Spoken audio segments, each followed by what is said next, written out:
ఇక్కడ కనిపించేదే toy train. So ఇవే అనమాట కాల్కా నుంచి షిమ్లాకి వెళ్ళే ట్రైన్స్, టాయ్ ట్రైన్స్ అంటారు వీటిని. సో నేనైతే చాలా ఎక్సైటింగ్గా ఉన్నాను, ఎప్పుడెప్పుడు ఎక్కాలా, ఎప్పుడెప్పుడు వెళ్ళాలా షిమ్లా అని చెప్పేసి. ఒకటి ఉన్నది భయ్, ఏ अपना हमारा गाड़ी 5 नंबर का यही है ना भाई प्लेटफॉर्म. సో ఇది అనమాట మనం ఇప్పుడు వెళ్ళిపోయేది టాయ్ ట్రైన్. ఓ బాగో బాగో బాగో.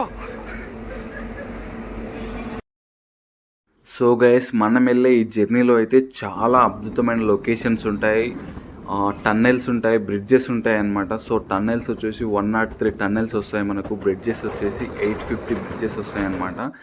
సో చాలా ఎత్తైన కొండల మీద నుంచి ఆ అద్భుతమైన లొకేషన్లు చూసుకుంటూ ఈ ట్రైన్ జర్నీ చేస్తుంటే చాలా అంటే చాలా బాగుంటుంది. నేనైతే చాలా ఎంజాయ్ చేశాను, చాలా కొత్త ఎక్స్పీరియన్స్ వచ్చిందనమాట నాకైతే.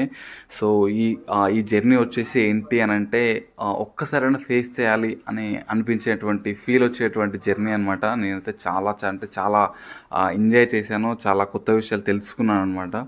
సో ఈ టాయ్ ట్రైన్ జర్నీ కాల్కా టు షిమ్లా, ఈ జర్నీ అనేది ఒక యూనిక్ ఎక్స్పీరియన్స్ లా ఉందన్నమాట. సో దీనికి సంబంధించిన ఫుల్ వీడియో కూడా మనకు యూట్యూబ్లో ఉంది, ఛానల్ని విజిట్ చేయండి, చూడండి.